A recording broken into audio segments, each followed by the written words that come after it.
Hey everyone, it's Charles. This is a little pre-roll intro for the final installment of the Bladeverse. So thanks for tuning in. Hope everyone's doing okay and staying safe. I just wanted to give you a little hint of what's to come. Josh and I have been trying to figure out how to move forward with everything, and we are going to somewhat stick to our original plan, which is to continue onward with the Furious verse. So even though Fast 9 has now been delayed, we're just going to keep doing what we're doing. The next two episodes we've already recorded before all this crazy shit happened. So as you've been doing with the Bladeverse, just enjoy a strange relic from an alternate universe where none of this shit happened. But then after that, we'll be recording from our own homes individually, so might sound a little different, might be a little different. So we really appreciate you being a part of this as we figure it out. So enjoy this next episode. Blade 2 sucks. Fuck Guillermo del Toro, and Blade Trinity's it's fine.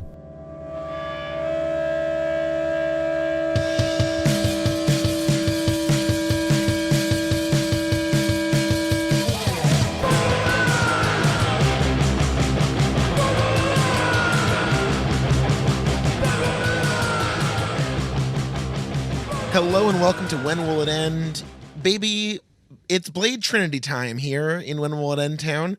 We've watched Blade 2, and now it's time for the Trinity. Seal the deal, the complete trifecta. We're going to close the book on the Blade saga.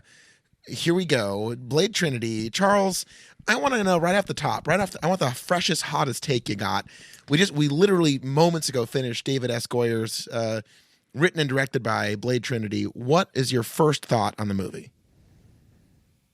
Wow, this is a lot of pressure. It's a lot of pressure. I'm putting the ball in your hand. I mean, I'm feeling this. It's good because I feel like I feel what Blade goes through every day. Wow. Yeah. Yeah, he's hunting vampires. He's out on the hunt. The weight of the world is on his shoulders as the one daywalker who stands in the front of the insidious vampiric conspiracy. He doesn't have time to maybe ponder his choices. He just has to act. He's got time for three things and possibly a fourth. Yeah. Metallurgy. Meditation. It didn't really happen for him this time. He did meditate. We got a good meditation scene. And did he murder vampires? I don't know. You tell me, motherfucker. Yeah, and what I just learned from Wikipedia.org. I've heard of that website. That co-star Patton Oswalt alleged that Snipes would spend much of his time smoking marijuana in his trailer, and then he became violent with Goyer after falsely accusing him of racism. I don't know if I trust the white snarky guys. Yeah, actually, I didn't even finish reading that sentence when I started. I just liked that. Patton Oswalt was like, yeah, he's just smoking Mary Jane in his trailer all day. Fucking nerd! What a little dork. Yeah. Who cares? Don't give a shit. It's Blade. Yeah. Oh wow, there's lots of. He called Ryan Reynolds a cracker. That's fine. Yeah. It's okay to call him a cracker. Yeah, if there's one person in this planet, it's okay to call a cracker. I think Ryan Reynolds this is a real thing. Some white people think that cracker is like this like horrible slur. And they're like, what fantasy land do you live in as a white person in America where you like a word is like, get real. Yeah. Like you're definitely, again, it's this whole conservative snowflake phenomena where it's like, oh, someone hurt my feelings. And it's like, no shit. No, but I think the biggest, so this is why I shouldn't do research, because it just takes over. I don't want to think about that. Thank you. I was like, that was weird. Okay, let's get into it. I want to talk about that because what I just learned was that Snipes hated the first director, which they don't even name on the Wikipedia site. So they brought in Goyer to both write and direct, and Snipes hated that too. And apparently Snipes was just very hard to work with on this film. Well, can I tell you something that he probably did? What? Use it. This movie fucking rules. Yeah, this is so, especially coming out of the 2.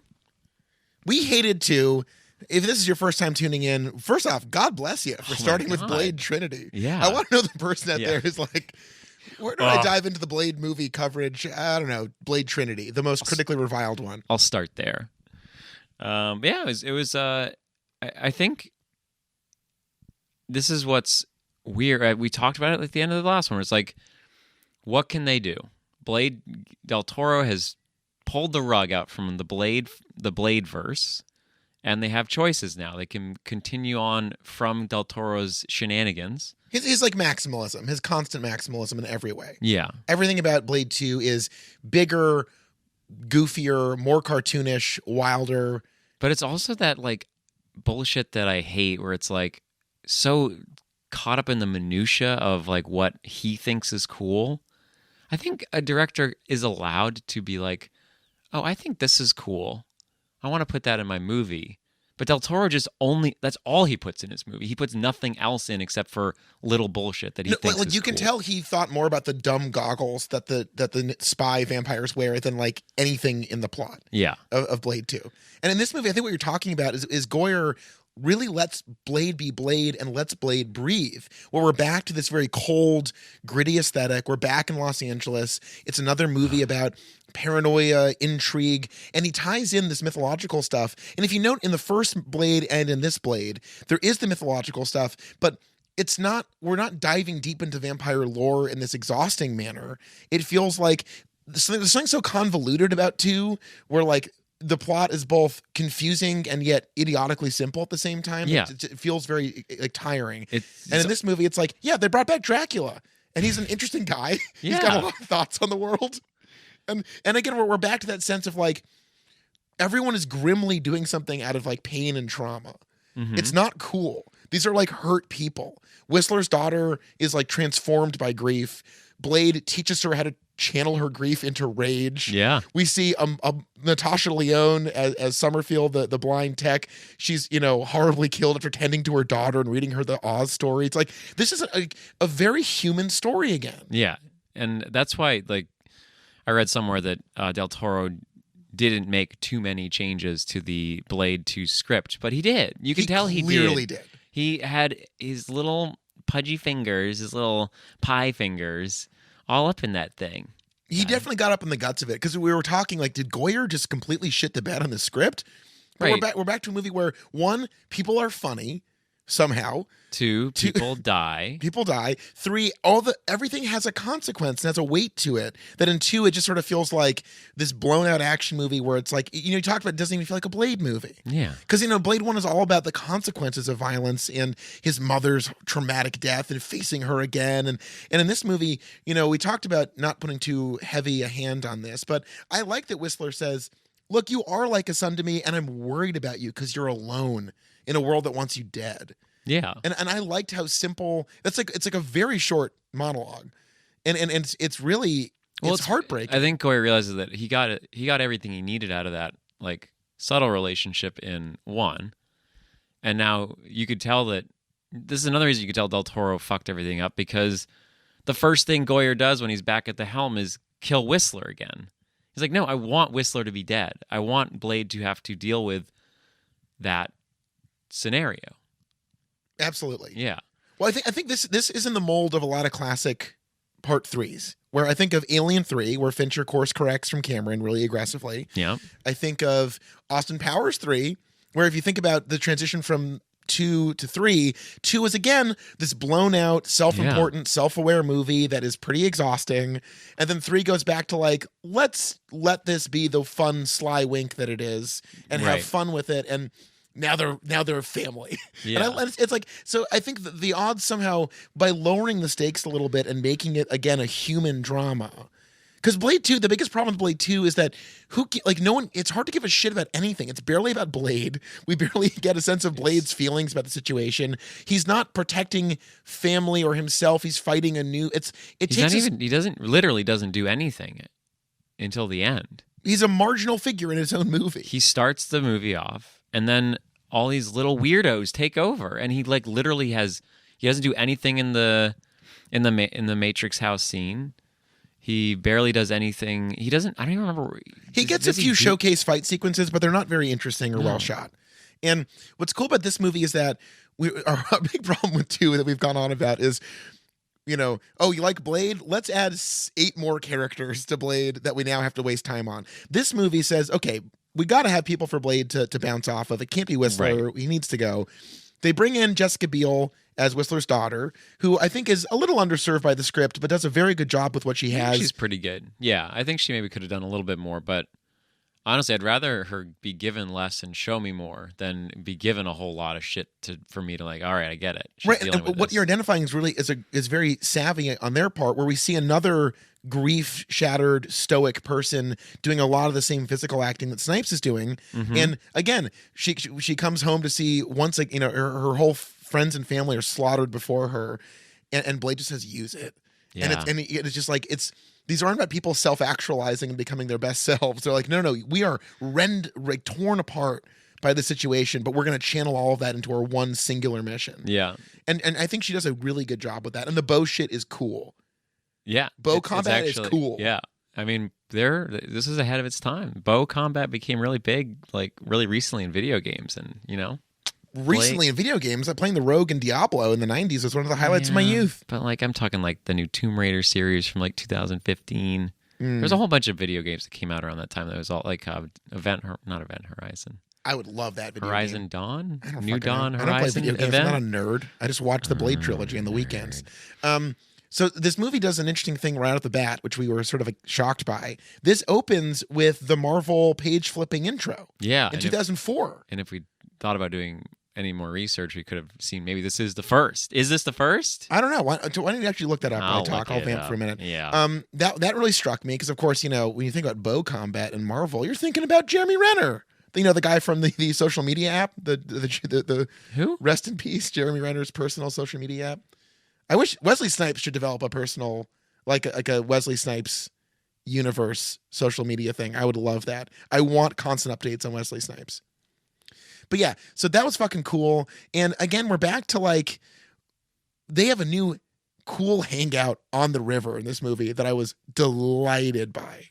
Did you like the cool hangout? Yeah, it was really good. I like the inclusion of water this time, which is really nice. There's something about Blade where you want him in LA.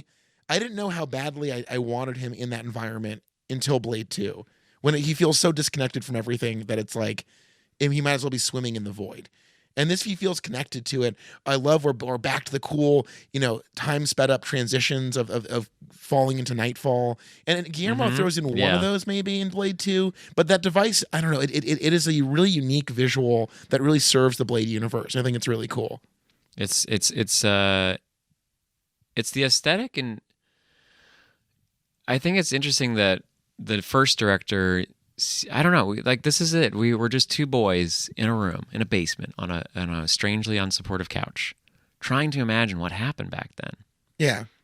Like, was Goyer and the director, like, did they team up more? Or were they more involved? And then Del Toro comes in and is like, no, I know it's best. I'm going to make this my way. And it's like you have to wonder, because the parallels between 1 and 3 are so strong and so linked. Like, Goyer is the link, it seems like. Well, I mean, he wrote all 3 movies. You're terrible at this. You're doing bad research. Find. There's just videos, Josh. There's just videos. You're bad at this. Shut up. You are. You're genuinely bad at this. Go. I'm Vlad at it.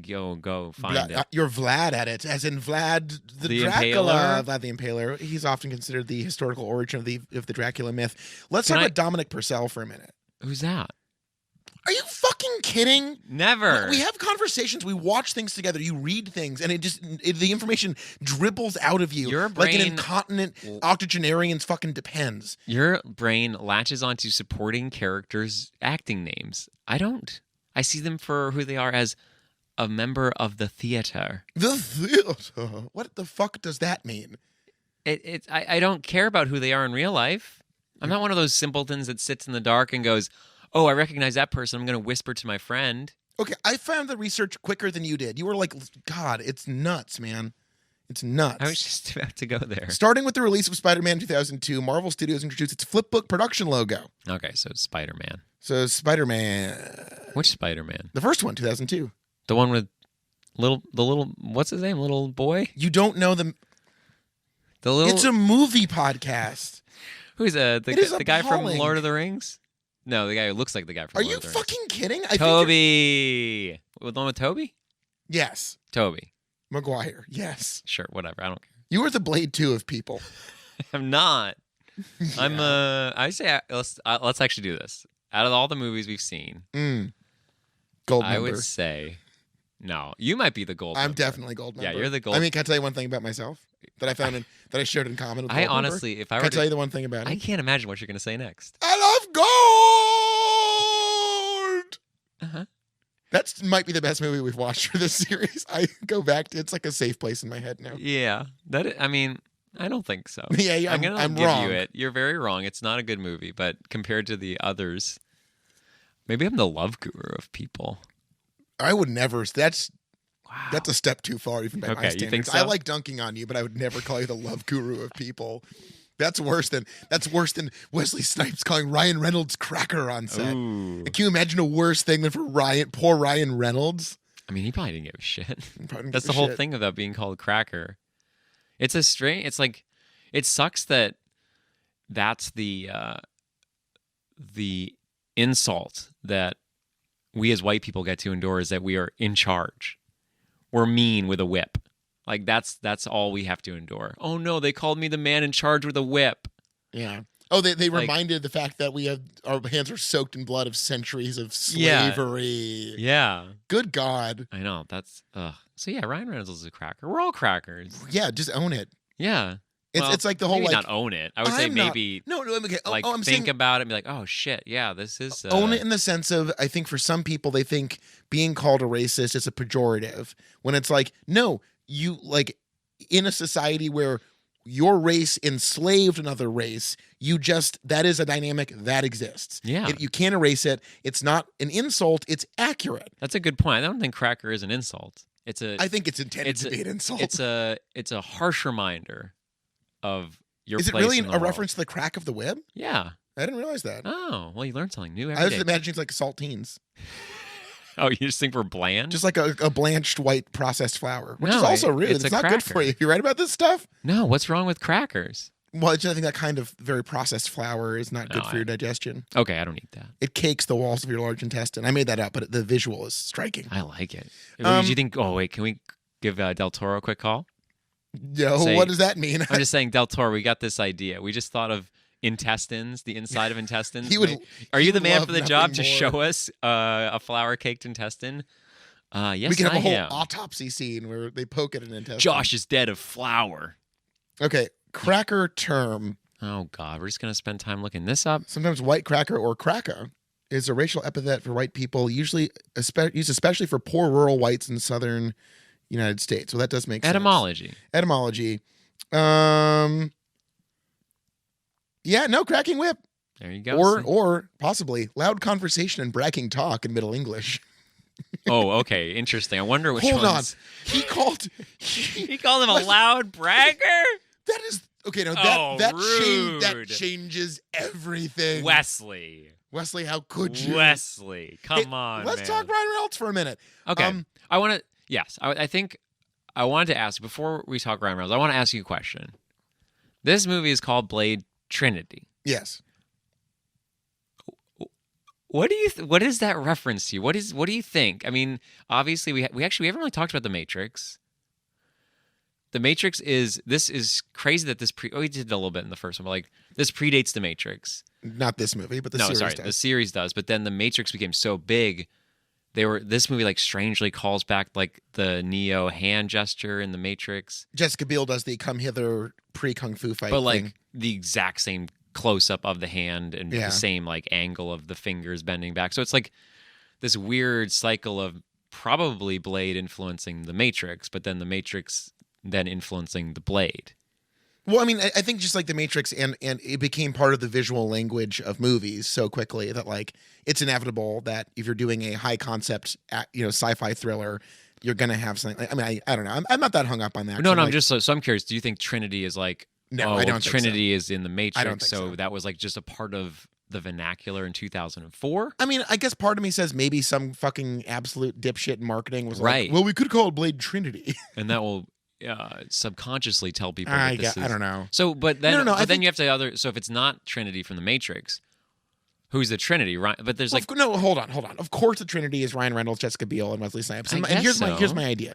The idea is that like there are three people who are completely shattered by their experiences on the front lines of the vampire human war. Yeah. Where Biel it grows up in the shadow of her father, saying like everything I had was destroyed for me by the vampires. It was my absolute obsession ever since like lost everything. And Reynolds is like, I was a vampire slave for years, and I'm, you know, his story's great, good. His story is good. So that's the Trinity. I don't know. It's pretty straightforward. I think what I would give this movie credit for is that they don't belabor the Trinity. I do think it was a marketing decision to call it Trinity. Well, remember in Blade 2, there's that fucking terrible The Right Stuff shot where the entire team's walking in slow motion. And it's like, this fucking sucks. This is not what Blade is about. Yeah, you don't get that at all in this movie. You get right. What's cool? We laughed during the movie because like Blade straight up is so back to being himself, where he is singularly focused on his shit. Where like he bursts in at the end when Ryan Reynolds is imprisoned, he bursts in and completely ignores him, just keeps going. Yeah, he doesn't even unchain him. He just walks away from him. It's great. It's and like, really good. That's the vibe of Blade that I want. So you're right. They don't belabor that idea of like, there's no group. That's why I find they're a team, but they're a team on Blade's terms that we can believe. We don't see him be like subsumed by like, all right, everybody, now we're buddies. It doesn't go that route, which is great. Yeah, but I think that's what I mean. Like, I never got a sense that they were a trio. I sort of get the sense that maybe, but even like Jessica Biel's character and Ryan Reynolds, like they're definitely connected, but even there, like it's a very separate three. They are all doing very separate things, especially Blade. Blade's off on his own. Well, which is a breath of fresh air. I guess so. I think what you're trying to say is that the characters I said what I said. Oh, God damn it. You're not going to make it work. I said what I said. I'm going to shut this down. This sucks. You don't have to tell me what I said. I said what I said. This is bad. You can say something else, but you don't try to tell me. I'm going to just face another direction in the room. Because Josh, what's good about the movie? Look me in the eyes. No. Turn to me. Can you edit in a toilet flushing sound? Sure. Okay, great. Just put that here. Okay, now, what you're saying is that each character has a motivation and an identity and an objective that is really well defined. Right. And going from Blade 2, where it's like, there's a bunch of them. It's like, who fucking? They're just like a random. We didn't talk about this. That like Blade chooses to save the life of a vampire for no reason.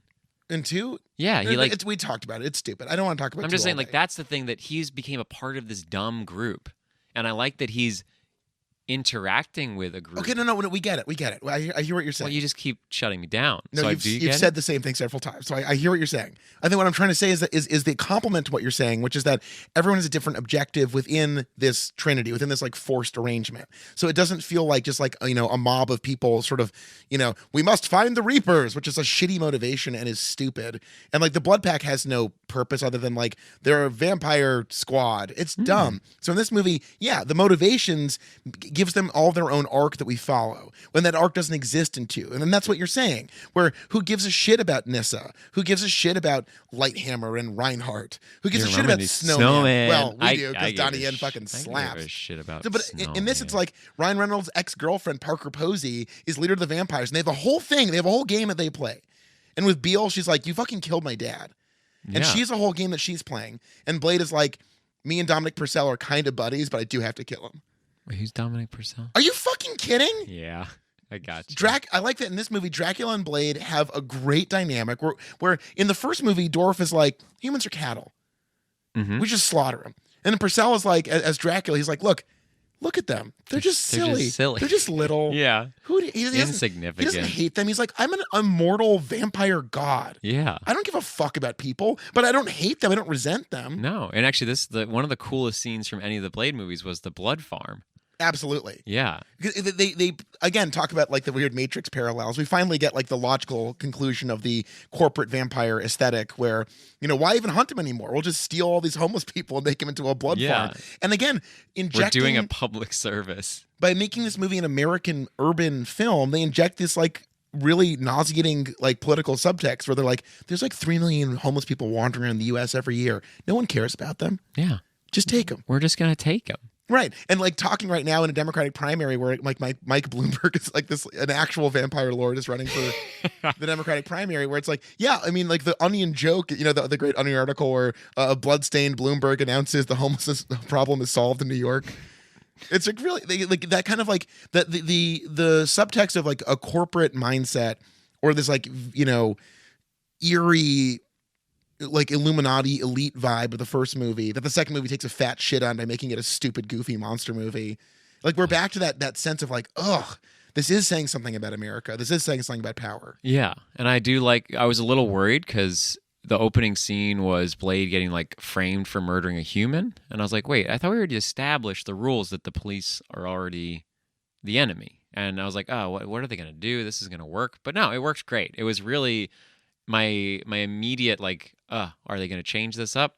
It just like it allowed for more people to be, because the main cop at the end, who's not a familiar, he probably never would have really been investigating this without this like drive to be like, oh, there's evidence that this man is a murderer. Let's go get him. Right. And they gave us a little treat, which is a little taste of an LA FBI procedural in the middle of this movie that really works. And I think about Terminator Genesis, a genuinely terrible movie, where the only glimmer of fun is like all of a sudden J.K. Simmons as the harried, like losing his mind FBI agent. Like, and it's a fun little taste of that. And we get that in this, where I love the cops in this movie. They're like hard-boiled asshole dumb shits who are just trying to like tackle something way bigger than they can possibly comprehend.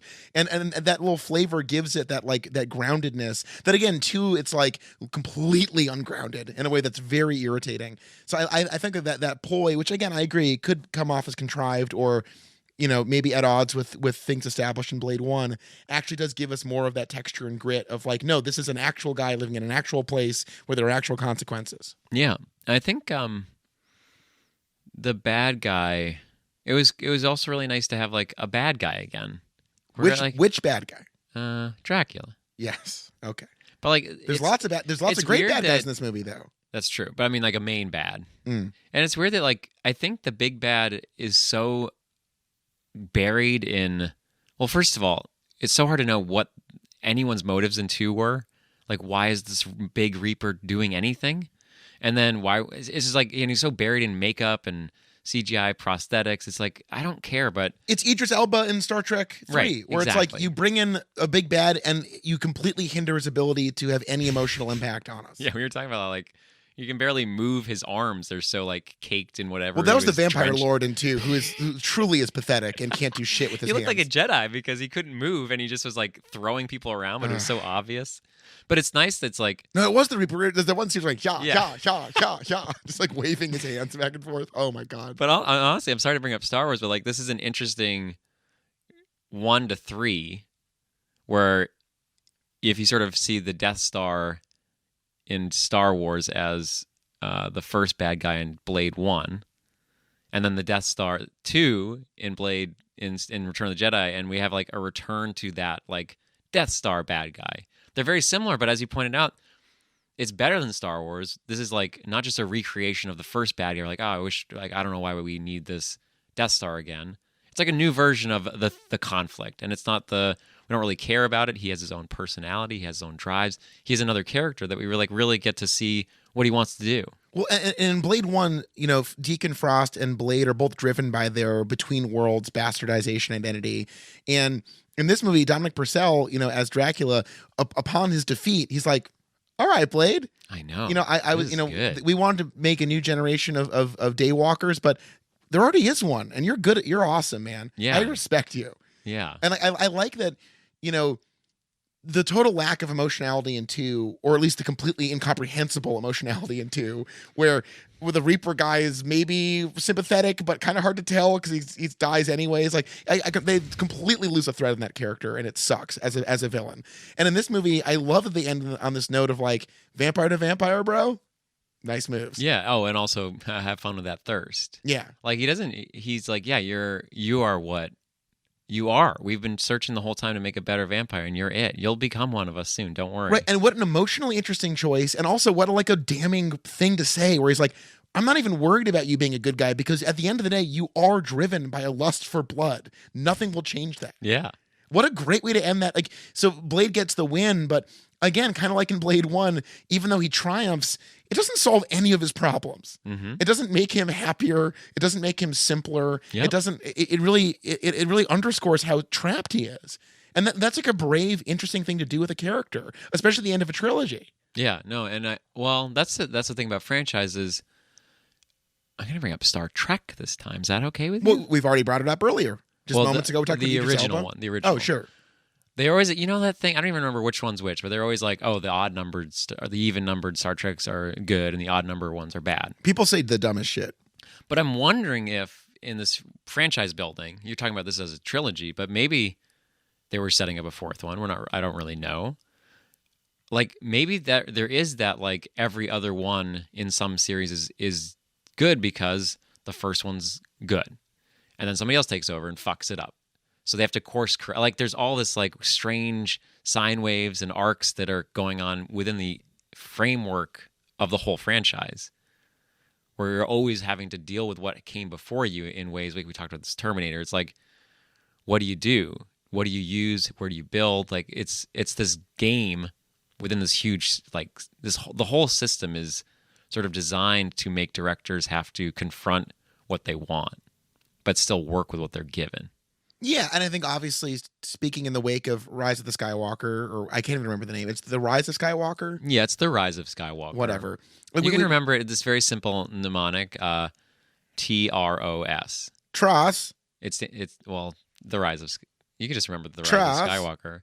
Why did you giving me shit? I can't remember like fucking David Purcell, but you can't Dominic remember Purcell. You can't remember the name of a movie. Because Star Wars. It's a shitty subtitle where the use of articles is so random and genuinely confusing that I sincerely blame the marketing team at Disney more than myself for that. It's called the Force Awakens. You don't think maybe Force. I don't sink often, and only into this couch. Think.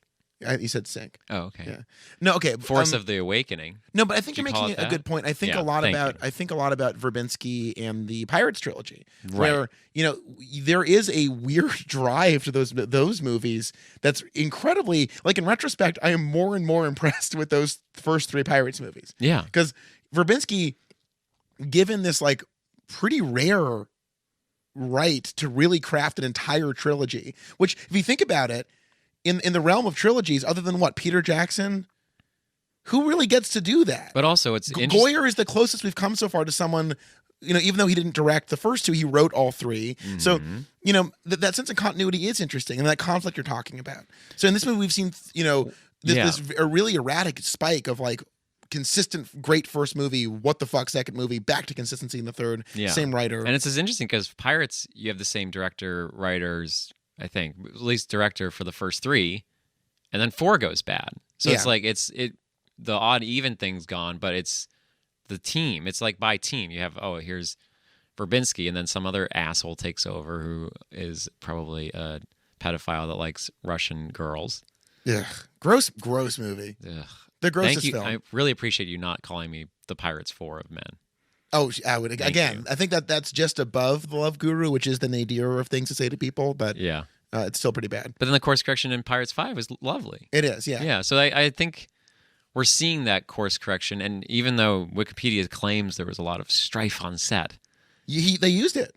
They used it. Yeah, Wesley's like, he's back. This might be his best performance so far. It was good, and I think Ryan Reynolds was perfect. Ryan Reynolds like played the. He wasn't like I personally think he's very funny in Deadpool. I like his character. I think he's sympathetic. I think he's funny. He has problems. He's dealing with things, but ultimately his lines are delivered to be funny to me. Right, and this movie does something really fun where he's not charming. He sucks. And he's not that funny. He's just like an annoying dick. And I like that they lean into that. And of course, and what does Blade give him? The entire movie, he throws so much shit at all these quips and snarks and whatever, and Blade gives him absolutely fucking nothing. I think he responds to maybe once or twice. Most of it, he's just like, look, like there's all these cuts to Blade just being like, and it's a great game to play. It's so good. So if the game is supposed to be that like we're supposed to be sympathetic towards Ryan Reynolds, it's not. He's just trying to get something out of Blade, and Blade refuses him. Yeah. So it turns what could be this sort of like squawking, irritating sidekick into like a genuinely fun game to watch over the course of the movie. Yeah. And so if you think Ryan Reynolds is funny in this movie, well, first you're wrong. But like I think that's the audience like, ooh, am I a Ryan Reynolds or am I Blade? Do I like this Ryan Reynolds man? Or do I want to sneer at him? Well, even more so to his credit, they pull off voiceover in this movie that I have no problem with, which is a rare thing to say. It's pretty Ryan good Reynolds at it. does the intro and the outro to the movie and sort of sets it up a little bit. But, again, in 2, you see that cowardly thing where it's like, hey, everybody, I'm Blade. I bet you're wondering how I got here. Let me tell you. And it's like, this is stupid. Can I share with you a little something? Please. I saw in the Omni Theater at the Museum of Science in Boston, that spherical movie theater for some reason. I don't really know what it does other than make you feel like you're missing something. Have you been in one of those? No. Where you that like, sounds horrible. unless you are like first in line and gets sat right in the middle, you're like there's no good place to sit other than like 6 seats all in the middle of this giant hemisphere. You're like lying down or something, or Basically, turning? yeah. You're basically. So we got there late because of driving complications, and then we had to sit in like the 3rd row, which most movie theaters, that doesn't sound too bad. You're like underneath this thing, and you're like peering up at the ceiling. Anyway, we saw this movie about bears, shadow bears, and who did the narration for the entire 45-minute film? One Ryan Reynolds. Wow. Yeah. Did he snark about bears? Was he being fucking... He made a mother-in-law joke, which I don't think has been done since like the 80s. So. I think it's illegal now. Yeah, it was not allowed. Yeah, it's pretty good. Wow. Well, I guess, I haven't seen Shadow Bears as narrated by Ryan Reynolds, but, maybe I think this is my favorite Ryan Reynolds movie. Really? Yeah, like they use him the way he should be used. He gets tortured and beaten a lot. Parker Posey and his dynamic is delightful. Mm-hmm. And let's talk about the supporting cast of this movie. Yeah. John Michael Higgins as the vampire familiar psychotherapist. Okay, yeah. Of the veteran of many a Christopher Guest film, an absolute delight of a man, is great in this. Interesting to have a career after being Christopher Guest's like staple. What do you mean after? I think he's just a working actor. He's in so much. No, I know, but like, resume is huge. Like, it's hard. Like, I feel like Christopher Guest does such a specific thing. It's sort of like the people that worked with Stillman. Like, it's like, oh, you're that thing. But like, oh, I'm the fake documentary guy thing. Like, he's really good, but I just like, I don't really see him very often. That doesn't really put John Michael Higgins? Yeah, I don't see him ever. That's a shortcoming on your part because he is. Well, maybe it's a shortcoming on his part. No, he's doing great. I don't even know what this bit is. He's in so much stuff. John Michael Higgins? Oh, God. You're going to look it up. You can't even remember. Well, because like the list is too long. Where do you even start? I don't like this bit. Start at the beginning. This is isn't stupid. a bit. This is annoying. Oh, God. Why are you so annoyed today? Because you're so annoyed. I keep saying things. It's irritating. You're not yes-anding me. You're telling me I'm wrong all the time. Because you're not doing a good job. Oh, shut up. He's in Fred Claus. Come on. You haven't seen Fred Claus? No. What the fuck is You that? sick fuck. That's his number one bill on IMDb is Fred Claus? No, he's in just an unbelievable amount of stuff. Where to start here? He's in 146 movies. Is he in Free Willy? He is. If he's not in Free Willy, I'm going to be. They're doing a Saved by the Bell reboot. Wow. Good for him. He's playing the principal.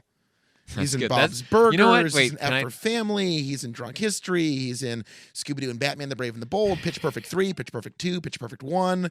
He's in so much Can stuff. I tell you it's something incredible. about myself? Mascots? That was bad. I want That was a bump. Did you see Mascots? That was like the bad Christopher Guest movie. It did not work. Oh, he did that? Oh, wow. Yeah. Everyone was like, I think it was. Yeah, it is a tight 90. Great. We could do a guest series. That's not a crazy idea. Interesting. Yeah. Can I tell you something about myself? I honestly probably know. Not right now. Just let me. What is it? I want to age. If I had a dream, I've already told you about my kicking dream, and we already went over that. No time travel involved. But if I somehow could become like sneak into the acting game in my 40s, in my 50s, I'd hope to play a principal.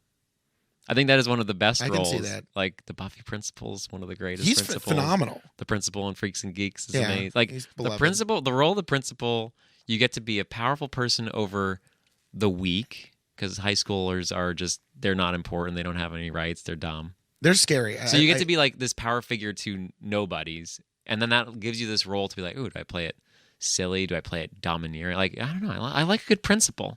Well, and now we know. It's on the record. I want to see a good principal series. Dare to dream. Someone should curate a principal series. I think there's a show called Vice Principal starring Walter Goggins and No, I mean like somebody going through the archives of Danny McBride. movies with principals. Yeah. And like, this is a good showcase of principals. This could be some of your ample free time well spent. What would spent. we call it? Principal principals?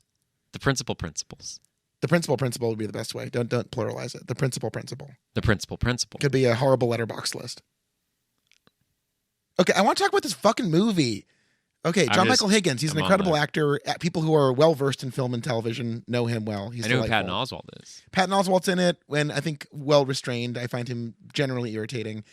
Here's You the real do? standouts. Really? I do. I don't think he's very funny. Oh. Did you see that basketball movie? The football movie, The Fan? Yeah, football movie. No, I haven't seen it. His big dramatic turn? He's good. Okay, I'll see Yeah. it. But no, Triple H, the wrestler, plays like a big heavy in this. He's good. And he's fucking great. He's really good. There's a part where, so there's a vampire Pomeranian dog, which is brilliant. Really good idea. It really works. It almost feels like it's making fun of Del Toro. It does. I totally agree with that. We're going to have a cool monster's face splits open. It's a palm. Fuck you, idiot. What a dumb thing to waste time on. And it looks better than everything in the last one. Yeah, and it sets up a great joke where Ryan Reynolds says, well, that palm's dick is bigger than yours, Triple H. And Triple H goes, when did you see my dick? Great joke. It's really good. Yeah. Like, I like that. The vampires in this are sort of like, slick and corporate and greasy, but also funny and having fun and having their own reactions. And they feel really fleshed out in a way. Yeah. Even in one, they're all kind of like the heroin chic club kid kind of vibe. And in this one, they're really, you get more of a texture of their personal relationships and style, which Absolutely. I like a lot. Yeah. I think that's really the first one. You got all of that put into his henchman. Can you please provide the actor's name? The henchman in Blade 1? The guy who keeps getting his arms cut off. Oh, Donnell Logue playing Quinn. Yeah, Quinn is like Donnell Logue. Quinn is like they sort of extrapolated Quinn's identity into 5 we all get the sense of each of these vampires, and it's like, oh, they get their own team too. Right. I wonder if that's the Trinity. You got the hunters, you got the vampires, and you got the police. Well, it's not. But it is a nice idea. And yeah, I like the whole squad. It could be everything. You're really shutting me down today, Josh. Digging deeper into the cast, we have the great Eric Bogosian, who shows up in a very limited capacity as a host of a television show. And I was delighted that Arno from Uncut Gems is in this movie. It was sort of like the Craig Bierko in Scary Movie 4 of Blade 3, Trinity. Wait, have you interviewed Bogosian? No, I would be... I would have been sharing that link all goddamn the last few months. He's not really the Craig Bierko then, because he's not a personal friend of yours. That's true, a close personal friend. Yeah. And I was just delighted that, I guess the beauty of cinema is that when someone comes along and really hits a roll out of the park, you get to go back through their story career and stumble over them. And Bogosian is 100% believable and committed in like a minute of screen time. It's like, wow, he really is hosting this public access show. Yeah. So do you think with the start of the Marvel slideshow, are you getting a sense of the Marvel, the proto Marvel, like the seed of Marvel? No, thankfully no. Yeah. Which is great. Again, this movie comes out, 4 years before Iron Man. Yeah. And the thing about Iron Man, which I think came out in 2008, Jon Favreau, of course, is that also is still not really in the mold of what Marvel would become. And the fact that this is that's a good point. It's like a love letter to the first Blade movie. So if anything, they're doubling down on what works so far before the Marvel universe was considered, this really formulaic thing. I think it's really impressive. Yeah. And you talked about the thumbprint of Del Toro and the consistency issues with this series. And I think it's really cool that someone, despite Blade 2, I guess, being more popular and better received in this movie, someone said, we want to go back to what really works with Blade. Yeah. I think that's really cool. Yeah, and I think we were talking, so I'm on Rotten Tomatoes right now because I'm like, it's got a 29%. Right, and this whole show, this whole podcast, we're constantly livid with critics who write off later sequels, I feel like right off the bat. Yeah. And it's like people are saying, like, the top critics are like, oh, it's a train wreck. Everything looks fake. It's not, even as a fan, I don't like it. It's weird to see. And we were like, wait, this is a Marvel movie, even though it doesn't really feel like one yet. This is better than so many in the MCU. So it's really just critics are still just like, oh, I as a member of the high art of film criticism cannot like something that has a 3 in the title. Right. It's gone too far. And then you look at like Thor, where like Ragnarok is absolutely the critical darling, and probably I think that everyone, by and large, the average moviegoer would be like, that's when Thor got good. It's the third Thor movie. Right. And like, so the fact that attitude has changed so much since these movies came out, it's kind of heartbreaking because I hate the idea that people thought that this wasn't a successful or well-made movie. Right. It's really delightful. And Blade 2 got like a 57. Yeah. And I was like, what? Are you fucking kidding me? It's nuts. It's not. It's not. It's like when, I don't know, it's like it has nothing to do with what I want. Right. And why is this what you want? You just don't want a Blade movie anymore? Go watch here's something else. Here's the beauty of the series, and I want to run this by you. You don't have to watch Blade 2. It's great. You don't have to watch it. It's in the same way you don't have to watch Terminator 2, you don't have to watch Aliens. You just, like, you can skip over all these idiots trying to be like, oh, how do I come all over this series? How do I put my stain on this thing that somebody else created? Doesn't Ryan Reynolds call Triple H a diaper stain at one point? Yeah. That's Wait, you great. called me a diaper stain. Well, no, I called you you're like the dribblings of an incontinent octogenarian in their Depends or Yeah, something I along those know. lines. That's a diaper. That's diaper Well, it's stain. more of like the liquid. Yes, the you're viscous, very eloquent. Yes. The viscous diarrhea. We really described the diaper stain, but at the end of the day, It's like bubbling out of someone's rectum. it's a diaper stain. Yeah. Well, again, I'm saying the fluid making the stain. So I think there's a differentiation. Hey, at least you didn't call me the Jaws 4 of men. Jaws 4 is okay. Yeah, maybe Jaws I did. 3 is that Jaws 3 is horrendous. I mean, I am cheap. I don't look great. And you do have a bearded sexuality that Jaws 4 really leans into. That's true. I'll Jaws take 4 to is Jaws so 4. horny. What a horny movie. I'm not that horny, though. Yeah, it's true. Yeah. You've got the libido of a much older man. Thank you. You're welcome. Yeah, I take that as a compliment. No, but I think the problem with Terminator is that you have to see T2 so you can answer the question, wait, why does Terminator suck so much in T3? Why is he such a fucking wuss doing annoying shit? So I'm just gonna read you the Rotten Tomato blurbs of these top critics. Okay. Here's one. Stephen Hunter from the Washington Post. Wapo. Watching Blade Trinity is like being rolled down a marble staircase in an oil drum. The movie is loud, dark, bumpy, and not even a little fun. What are you fucking talking about? What more fun could you want than like watching vampires poof into beautiful dust? Like the scene where Triple H dies is like, what a cool idea. They have this like slated wall that has gaps in it, and it just falls so majestically through that. It's like Okay, let me moments. let me are so contrast fun. that stupid review with an even stupider review Of that's going to Blade make you 2? pissed off. Or of this one. Of Blade 2. Just to Yeah. compare, because this is the perfect counterpoint to that idiotic take. And by the way, Blade should be dark. I can't believe I have to say that. He's Yeah. a fucking vampire Are you hunter. an Are you idiot? stupid? Okay. Here's the first review on Rotten Tomatoes by Matt Goldberg for Collider for Blade 2. Wow, Collider. That's like, when was this review written? This is written in, it's showing me 2018, so I have no idea why. Yeah, no, that's because they probably re-reviewed it. Okay. Collider didn't. I don't think it even really existed back in 2002. Blade 2 is an incredibly upbeat picture, and rather than Cool. good, finally. That's what I want from the fucking vampire hunter who killed his mother in the first movie. Yeah. Okay.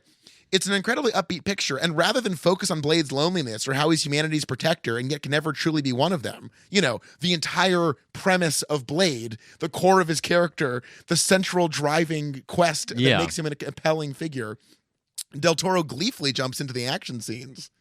Imagine being so stupid that you see like a heavy, dark, upsetting movie that like really draws you into this like traumatized nightmare of Blade's existence and being like, what'd be cool if this was fun? Yeah. What if it was just fun? Wait, whoa. What if we had little vampire ninjas with eyes that go wamp, wamp, wamp, wamp, wamp? I hate people. Also, I don't understand that like people hit the Marvel movies, to go back to this nowadays, the complaints that it's too glib or too flighty or too light, and that it's not taking in these questions into consideration. And I just wish people would make up their fucking mind. Yeah, I think the other thing is that all these movie critics are like, it's all collected from 2004, and they're all like, okay, here we go. Here, we're getting the big hitters right now. Can I read you some big hitters? Please. Ty Burr, Boston Globe. One of the prime laws of the multiplex state is that any action or horror movie series will devolve into ritualized violence, self-mocking camp, and egregious silliness by part 3. Blade Trinity is right on schedule. Did Ty Burr even watch this movie? That's crazy. None of those things are in this movie. If anything, that typifies 2 perfectly. Yes. Where it becomes this like completely sensationalized mush of brightness and irritating plots that lead nowhere. And this like takes us right back to the heart of Blade. There's real stakes in this movie. Yeah. I like that this series has made us like the most hysterical defenders of like Blade 3, Terminator 4, Pirates 5, like movies that I actually like really like and really want to defend. Yeah. It feels like I'm going crazy. Like I've just unlocked a secret. We're being gaslit by these like By the mainstream media. It's the mainstream media. This is nuts. Roger Ebert, Chicago Sun-Times. This can't be good. It lacks the sharp narrative line and crisp comic book clarity of the earlier films. When you say earlier films, I'm thinking There's more. 2. There's 2, you idiot. And descends too easily into shapeless fight scenes that are chopped into so many cuts that they lack all form or rhythm. Again, didn't watch the movie. And then we have the New York Times coming in. The 3rd installment of Blade series is choppy, forgetful, suspense-free romp that substitutes campy humor for chills.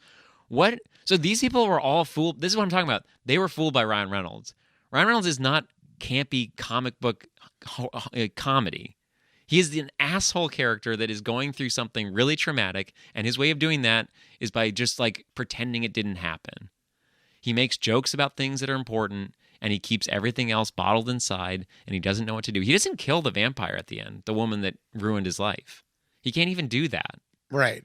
And again, the joke is him being shut down and denied. Yeah. We're not laughing at him calling Parker Posey a thunder cunt. We're laughing at Blade being like, nah, man, like just no. Just shut up. Shut the fuck up. Without even saying it. That's how good he is. Yeah. Like the joke of like that dog's dick is smaller than yours. That's not funny. What's funny is Triple H being like, that makes no sense. When did you see my dick, you idiot? Yeah, like that's funny. And then Ryan's like, I was talking about her. And it's like, that's also not funny. Right, he's like grasping and reaching. He's a foil for other people to react to. Yeah. He's a device in the movie, and it works. And then, but I do think down deep that it's like all these people are responding to him being an idiot. And it's like, that's part of his trauma. He's like such a weak, terrible person. Do you know the story of the clown Pagliacci? I don't think so. I don't remember names very well. A man goes to a doctor. Okay. And the doctor says, wait, what's what? the matter? Okay. And the man says, it's a dramatic beat. It's a pause. Okay. It's a pregnant pause. So there's a pregnant pause for what the doctor's saying. When most Well, doctors... he sits down on the table and says nothing. The doctor's like, what's the matter? And the guy goes... What about the person that comes in before? Didn't they get all that information for the doctor? You're doing a Del Toro thing where you're writing in a whole thing. We don't need that. We're focusing on this man's experience. Okay, so he comes in. He comes in and the doctor goes, what's the matter? And the guy goes, oh, life has become a burden. Nothing brings me joy. You know, when I hear the birds sing, it is to me the scratch of a nail on the wall. You know, when I see the laughter in a child's eye, it's like staring into an open grave. And the doctor goes, well, you know, yikes. You know, the great... Is this a medical doctor the great, or a therapist? Well, like you know, your primary physician will be like at the end. They're like, you depressed or anything? You're like, well, and they're like, No. oh, okay, great, Right. see ya. He's like, well, you know, look, sometimes we all get down, but the great clown Pagliacci is in town tonight, and you should go see the great clown Pagliacci, and he will bring joy and delight back into your life and open the windows of your soul. You'll feel the fresh air of joy and contentment air out the nooks and crannies of your very being. And the man turns to the doctor and says, but doctor, Pregnant. I am the great clown Pagliacci. He's the Pagliacci. You see Joker Man? The thing that's funny is he is very sad, like comedians are. Right. It's dramatic irony. I don't really get... So when he says Pagliacci's in town... Yeah.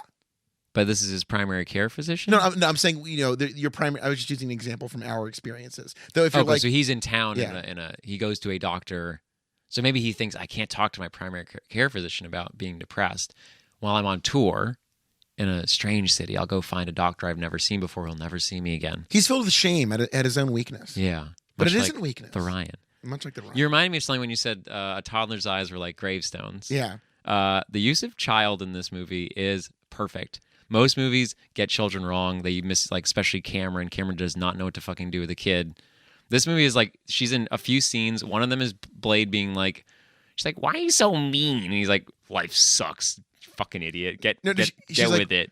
Why can't you just be nice? And he goes, because the world isn't nice. Boom. And then the second Sick. scene is Dracula being like, aren't you scared, little girl? He's like, no, because when I die, I'm going to go to heaven. He's like, let me tell you something. There ain't no Santa Claus. Heaven's not real. There is no God. All you have is nothingness.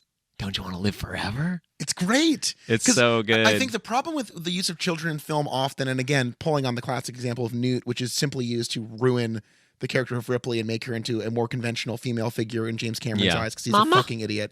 What in this movie, the childlike innocence is just used to heighten and articulate and explore aspects of the protagonist and antagonist and give them a real dialogue scene, like with a real character. Yeah. Where they're having real conversations. She's not there to soften someone or to like draw out evil. She's there to simply like serve as an interesting foil for these larger explorations it's cool. of their worldview. Yeah, because adults are never going to be like, why are you so mean, Blade? Like, no one would believe an adult saying that. So you throw a kid in there to be like, ask these dumb questions. And it's cool to see them being like real harsh back to this dumb little girl. As someone who interviews people for work constantly, you have to ask dumb questions. Wait, what are you? An award-winning journalist. Okay. You have to ask dumb questions to provoke interesting answers. Right. It's like you watch Louis Theroux, one of the best interviewers I've ever seen. He's constantly asking dumb questions because that's what you have to do. Mm-hmm. You have to ask foundational questions about people to understand more about the very basis, the foundation of their worldview, and that's what we get out of this. Mm-hmm. There's no scene where Blade's like, "We should play basketball sometime and talk about." What school's like he doesn't like chill out or become more conventional. It just like underscores that even talking to a literal child, he's still Blade. Yeah. And I love that. It's really good. And I think, maybe I wasn't paying attention, but do you even see her get saved? That's an interesting question. I think she was like literally used as a way for our the main antagonist and the main protagonist to like sort of share a little moments of who they are down deep. Yeah, well, I think again it would have been this like really devastating blow to the movie if they'd gone off in a subplot about like saving the child. And I think it would have been a really I don't think cheap... she comes back. Does she come back? I don't remember it. So I don't know. I mean, you don't see Ryan Reynolds and what's her name? Parker Posey. No, who's the other? Jessica Biel. Jessica Biel.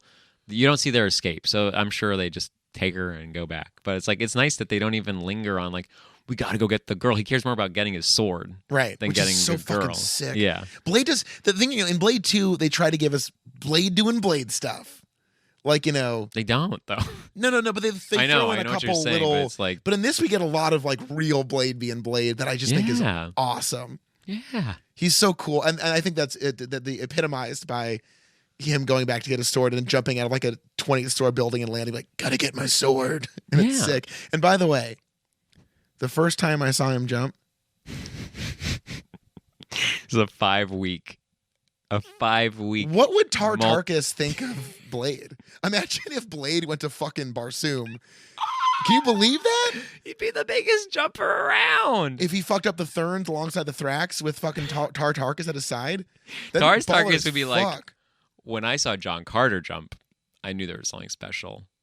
But when I saw Blade jump, holy shit. He could jump to one of those moons that keeps popping up. If Blade went to Barsoom to slaughter the Confederate war veteran John Carter, the pro-slavery bean-obsessed psychopath John Carter, how thrilling would that be? But I was joking. That's the crossover event that I want. We were talking off mic about like, we watch a Blade 2 where it's just blown out and annoying, and you're like, well, what I said was just put Blade in space, like just take that step. What was it? It wasn't Shrek or no, it's one Terminator. Of these movies. No, Teenage. Wow. To this day, I will always say Terminator instead of Teenage Mutant Ninja Turtles. It's the tease, baby. Yeah. So, Teenage Mutant Ninja Turtles, the TMNT one was supposed to be them. The animated one was supposed to be in space. And it's like, look, it's a fucking franchise sequel. Why not go to space? Go to space. And what I'm saying is, look, we know, unfortunately, this is the end of the Blade franchise as it exists with Wesley Snipes in its original form. But can I ask you a question? Yeah. Are you asking? I am not asking when will it end because they course corrected successfully, which is such a huge test for any series. When you go off the rails, and again, last episode I was asking when will it end, which was sad. Now I'm sad. I want to spend more time with Blade because this is the exact tone I want. I want to see the ongoing adventures of Blade in this paradigm. The proof that Blade 2 is an insignificant fart? Whoa, no, what is it? Is that Blade 3 didn't even require any retconning. Right. It didn't even be like, oh shit, they got something wrong. Well, we're just going to correct. No, it was like nothing in Blade 2 took place in the Bladeverse. It didn't even matter. None of it was real.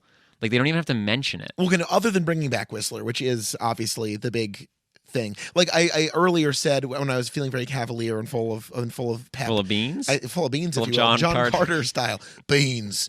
The first thing on the list is beans. And maybe even the second thing, a different kind of bean. No, second thing is cool jumps.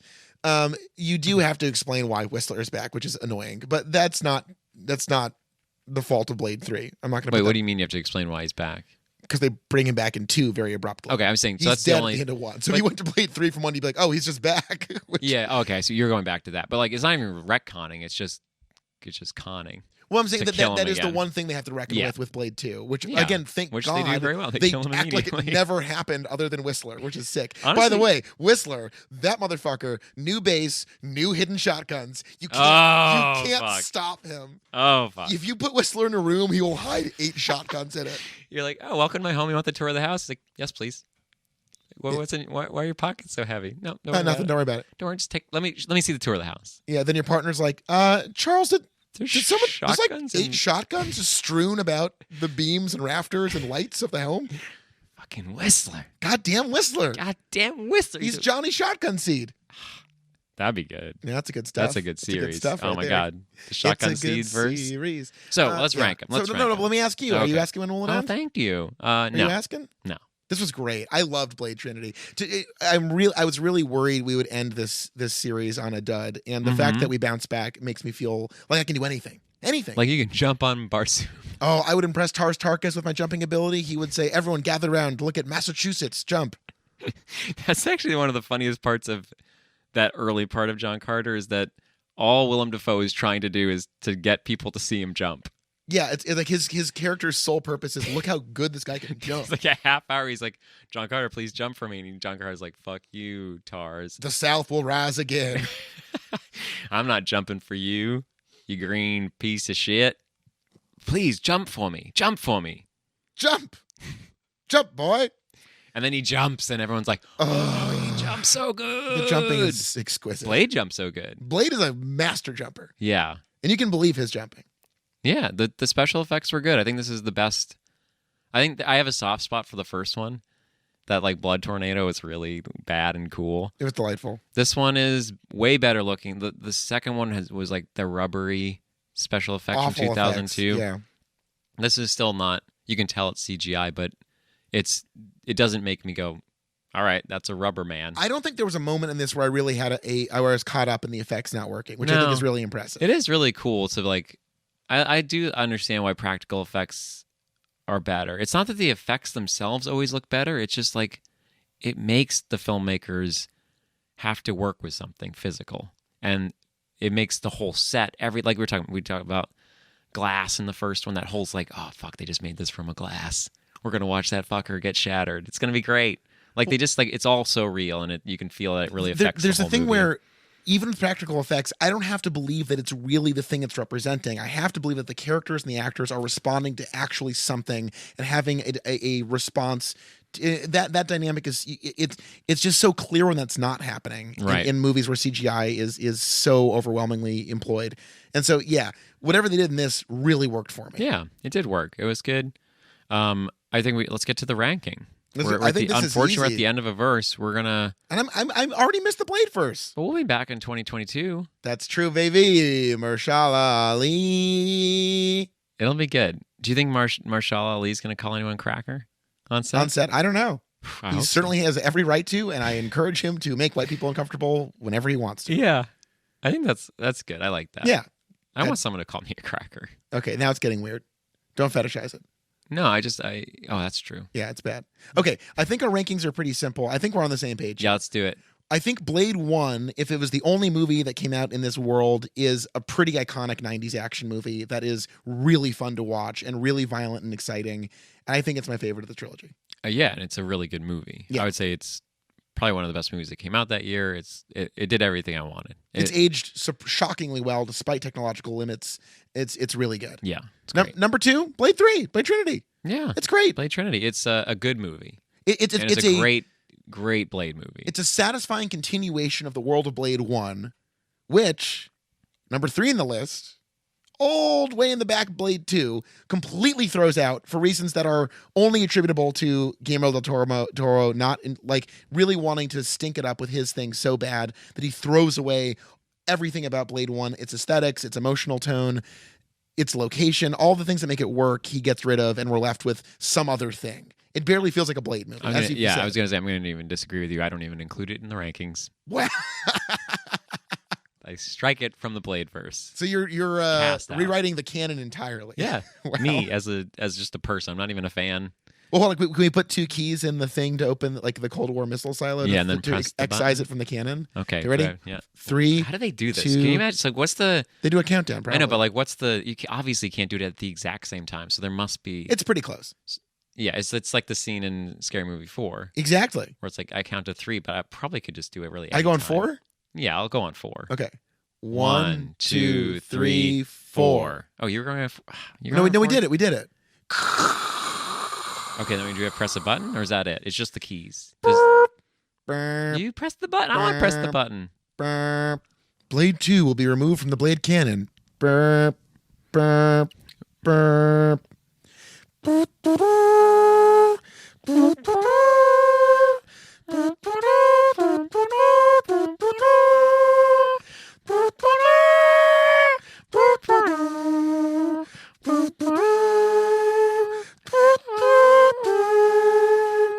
Blade 2 shall never be discussed again in the Blade canon. Ka-chung! Lock the gates! Ding, ding, Okay. ding, ding, ding, ding. Wait. Ding, ding, I lost the ding, ding, keys. ding, ding, ding. What the fuck? Who are your guys? Blade, Whistler, the Pomeranian.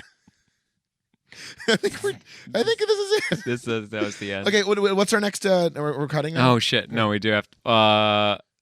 Okay, clear. Boop. We're done with Blade. We bid a fond farewell to Blades 1 and Trinity.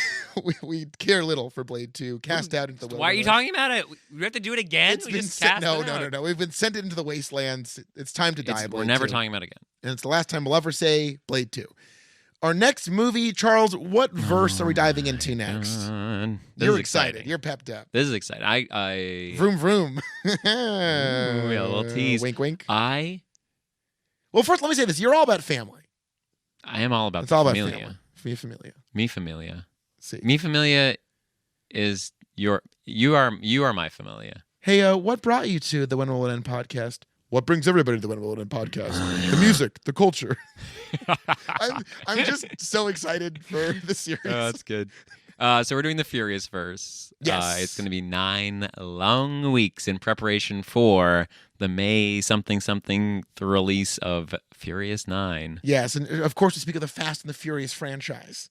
Yeah. And So I haven't seen. Can I admit please, I haven't seen 1 or 2. I've seen 1, 2, 5, 7, 8 or something. I'm missing a few conspicuous gaps. I've never seen Tokyo Drift.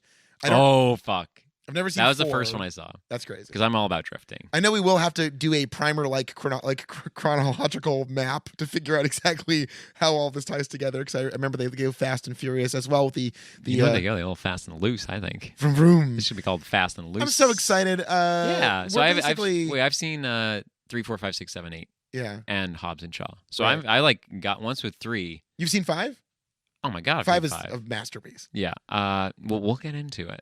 Yeah, we're kind of like are we the Vin and Paul or the Vin and Dwayne? Because Vin and Dwayne do not like each other. We'll get into it. No, we're the Vin and Paul. I think we're.